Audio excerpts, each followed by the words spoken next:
Back at it again, boys. Today we are going to be jumping into the BC coilover install on the Chaser. Goal is BC's installed and we'll probably start messing with all of these goodies over here. Body kit stuff. Like to get the ride height figured out. Once the ride height's figured out, then we can kind of make cuts on the body and things like that to fit the wheels, because we have a full body kit for this car. I mean, front bumper, rear bumper, side skirts. Let's get this car in the air and get started on the install.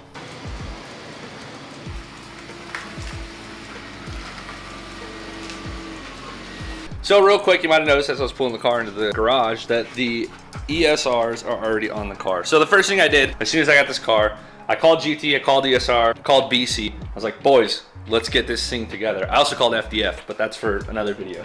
One of the big issues that we're gonna have when we put this thing together is that the wheels stick out a little too far for the factory body. It's gonna need front fenders. Luckily, we got front fenders. I got this car from X JZX100. X JZX100 also has some body kits in stock. So I made a really good deal with him and I got the car and the body kit all together for one price, which is pretty cool. The other issue is that the ESRs are 18s, the factory wheels I believe are 15s or 16s. When we go to lower it, the body's gonna run into the wheel. Like I said, it's too wide. The fronts I wanted to wait to see once the FDF kit is on to see how much I can get away with or what spacers or adapters I need to do. Or I can go and get the AP6s custom made with custom back spacing, which ESR does that. They offer that in-house. Kind of like these AP6s, you can see that the back pad is around -10, I believe. On these ones, they're just 18, 9.5, plus 22. So we have some work to do. I want to get the ride height fitted with the body kit and the BCs first, and then figure out the wheel package. Let's get the coilovers on, let's get this thing slammed.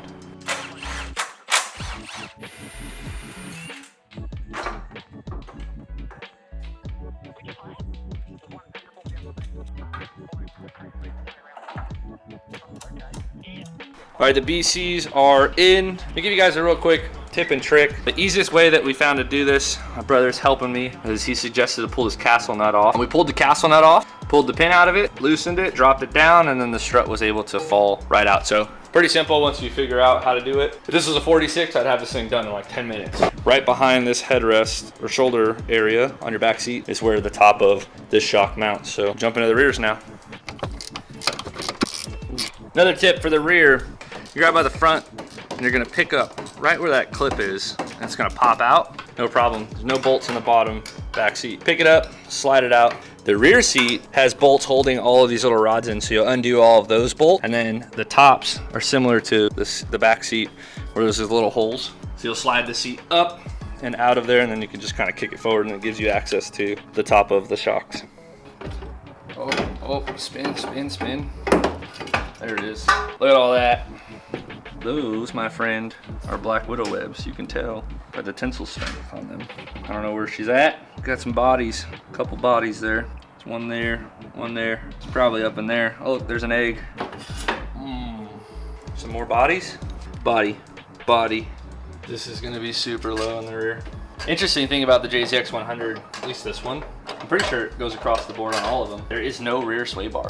And I think that them having no rear sway bar is why I've always seen the way these cars have been driven and been super ecstatic about trying to drive one. There it is, front and rears are done. It's not too bad, it's actually a pretty easy job. Jonathan came all the way from Texas to come help me, my big brother. Put the wheels on, clearly not gonna fit. I showed you guys a little bit earlier, but it's still pretty aggressive. Sticks out way too far. The front sticks out too far for the factory fender. It's gonna stick too far in for the aftermarket fenders. We're gonna jump into tearing off front bumper and the front fenders and try to get those mounted up. We're gonna have to drill some holes and do some things before we can really put the car on the floor and figure out the ride height. I really wanna get the ride height off of the front bumper, the rear bumper, and the skirt. So start jumping into the body stuff real quick. All right, let's see. Move around.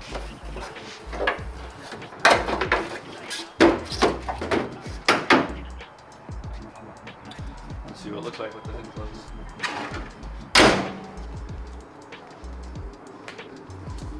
The next thing we're gonna jump on is the front fenders. I actually don't mind this bumper at all. I couldn't find it anywhere online. Because one of you guys on IG jumped on in my DMs and started going back and forth. It's like called like M Sport or something. I think the only people in the States who have it is Max, JDM, I think Koyu Rad or Koru Works. The cool thing is that these cars out in Japan, there's still so many body kits that are out there that nobody knows about or has, because These aren't native to America. When Max JDM pitched it to me and they were like, hey, you want to run this kit? I was kind of hesitant because I was like, I don't know where that kit's from, but it looks pretty stinking good, dude.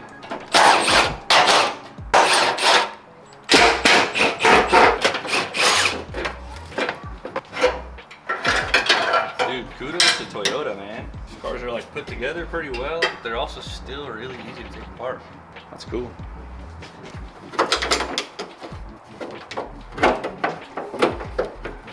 So these look actually pretty good. The only thing I'm caught off with is that this lip here, it's kind of weird. Sometimes when you store fiberglass, if it's like leaned on something, it can actually distort. Up here, this lip is supposed to be flat and it's kind of kicked up. So I think it's just from sitting maybe on its side in storage for a long time.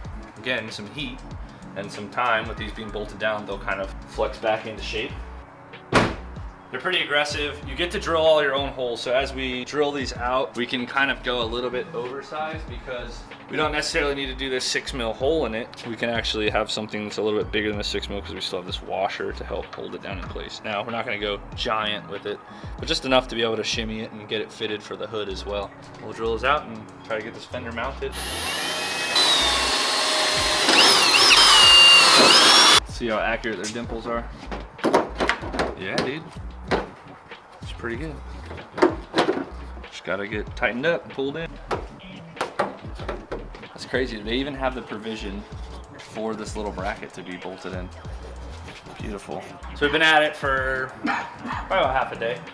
Jonathan's been a huge help for me. We have a couple issues. Fender gap is pretty big, but I want to let it rest, let it get through the heat of the garage. But everything fits pretty good. Bolts down there. We did only 3 up on top and then 1 down there, and then we got the headlights all fitted. And then we tossed on the front bumper. It looks really good. This side still needs we're gonna end up throwing some bolts in there. Be pretty dialed in. But this whole thing like goes together so freaking easy. I didn't anticipate that at all. Yeah, everything fits really well. Everything, like the coilovers went on really easy. Fenders, front bumper, all that stuff went on super freaking easy. So now it's just a matter of throwing the front wheels on and putting the car on the floor.